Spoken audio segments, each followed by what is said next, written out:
The business. Whoa! You copying me? You copying me? You copying me? You copying me?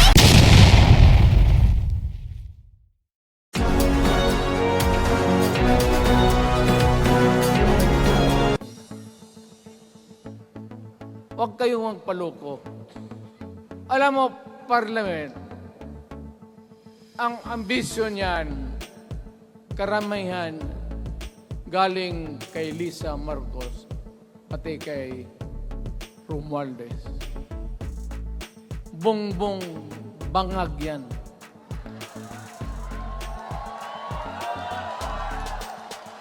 That's why, sinasabi ko na sa inyo ngayon, si Bongbong Marcos bangag noon, ngayong presidente na bangag natin ang presidente.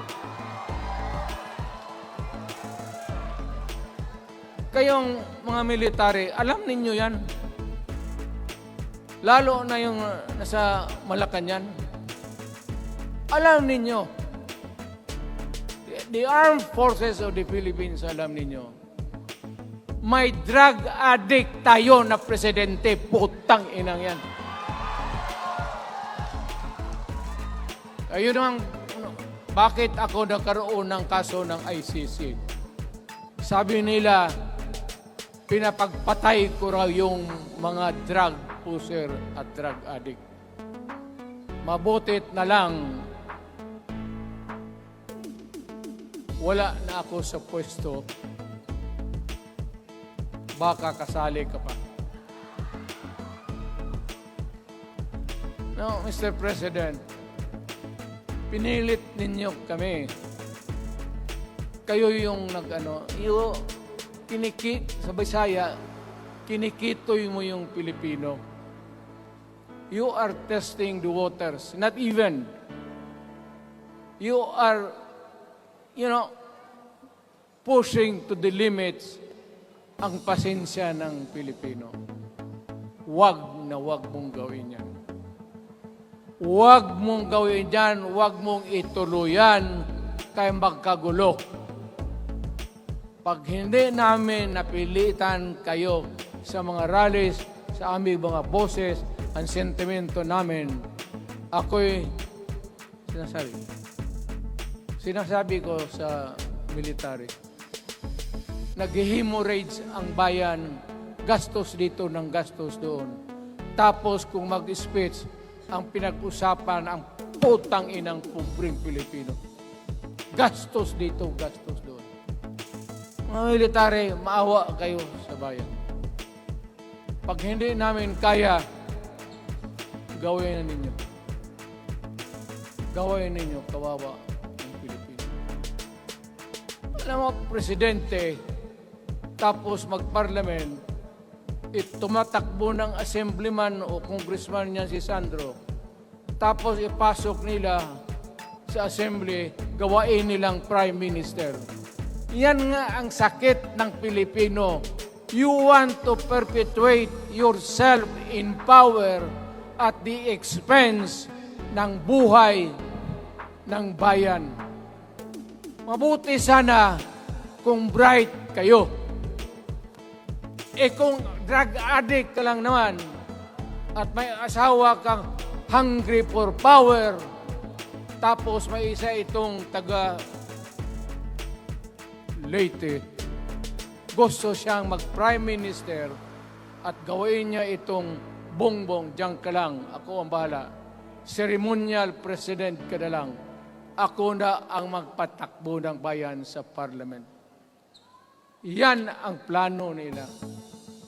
Yan ang hindi talaga matanggap natin. Kalukuhan niyang putang ina. Huwag kayong, alam mo,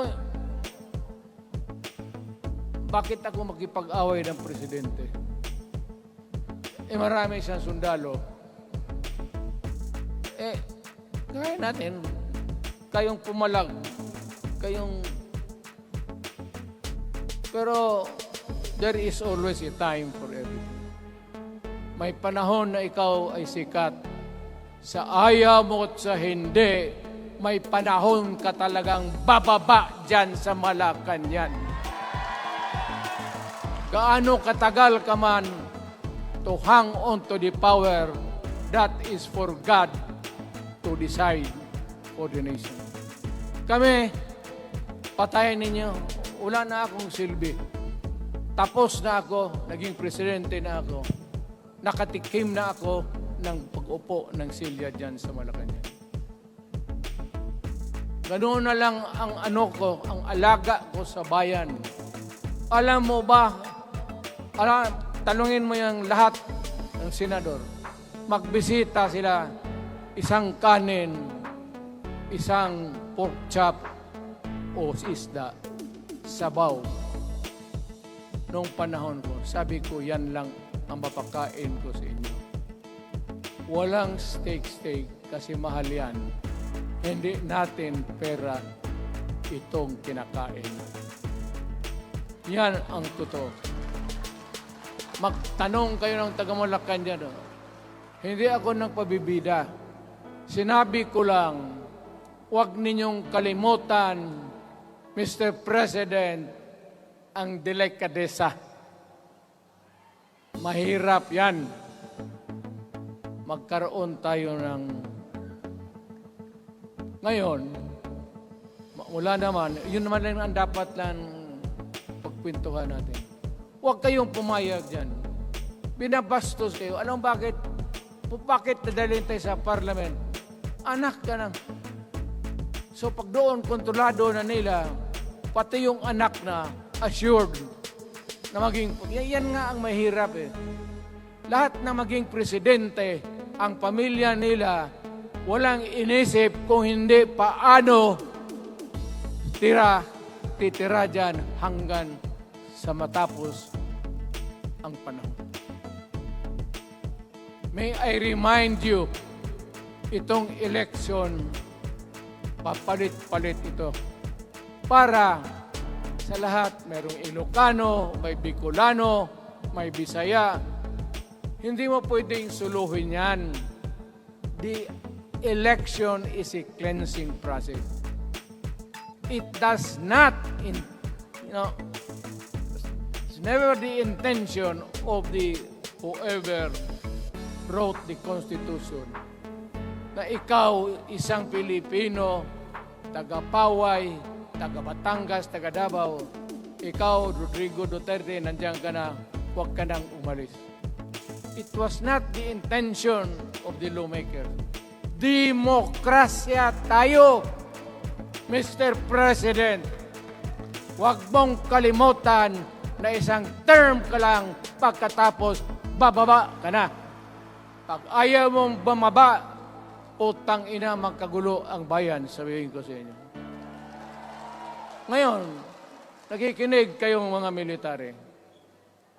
Gusto ninyong iwasan ang dugo? Kayo lang ang makapigil nito.